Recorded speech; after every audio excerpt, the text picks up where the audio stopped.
This is the video that every father going through a relationship breakdown needs to watch, especially those who think they know their ex so well that it'll never happen to them, because spend a day in court and you'll see it's full of men who never saw it coming. You probably don't know this, but why would you, unless you've been through it yourself or witnessed it happening to someone close to you? There is a simple formula that many women use out of revenge. It doesn't always happen immediately, but once she's decided it's time to get back at you, she'll learn this formula from friends or one of the many taxpayer-funded organizations dedicated to helping women. It's not necessarily in this order, but the actions and outcomes are always the same. When you cross that invisible line of no return for her, like getting a new girlfriend or looking too happy without her, anything that she decides warrants, in my humble opinion, the worst punishment in the world, taking away your children, the first thing she'll do is head straight to the local magistrate's court and file for what's called a family violence intervention order by making up some story as to why she's suddenly terrified of you.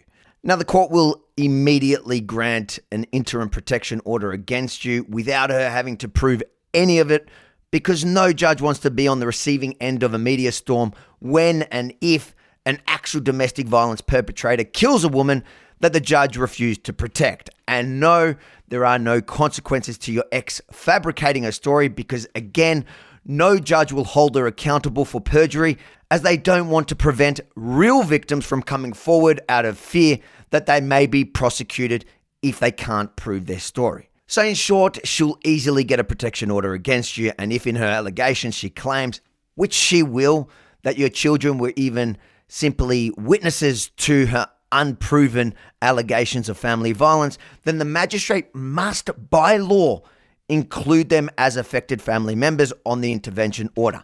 This means even if you had your children half or most of the time since your separation, whatever, a little bit of the time, doesn't matter, you suddenly cannot even communicate with them, talk publicly about what you're going through, or mention your ex, or even that you have children on any public forum.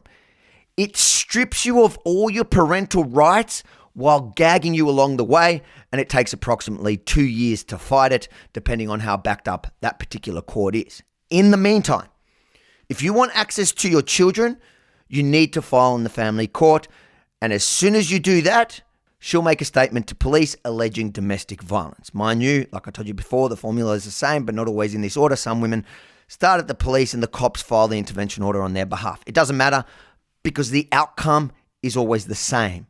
Police will interview you and likely charge you, leaving it to you to prove your innocence. Here's the clincher.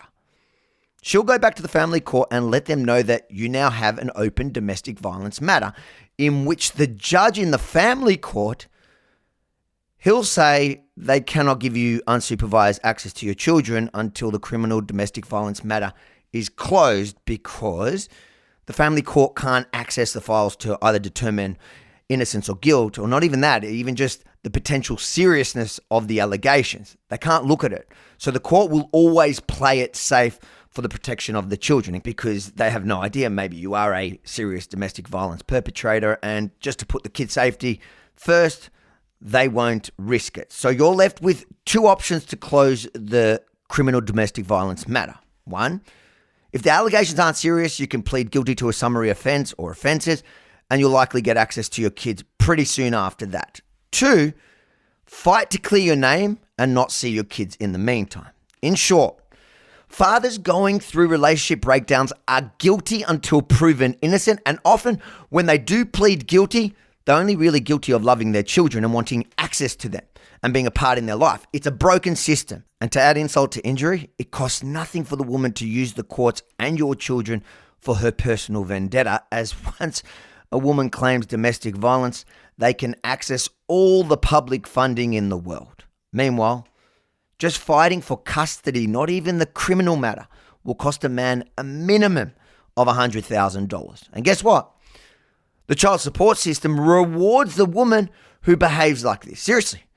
The less time the children spend with the dad, the more they have to pay the mother each month, even if he's done nothing wrong and he's fighting tooth and nail for equal shared custody. Oh, and Don't get me started on the men's behavior change program that the court will order you to do. 20 sessions of man-hating bollocks, which oddly enough, there is no equivalent for women, even though on your first day there, they'll get you to fill out a questionnaire that describes what they consider family violence. To put into perspective, physical violence is only one of probably 100 on their list. The rest of it is emotional and manipulative behavior that I guarantee you your ex was a master of. But again, of course, there's no course for women. The entire experience is horrible for you for sure and for your children.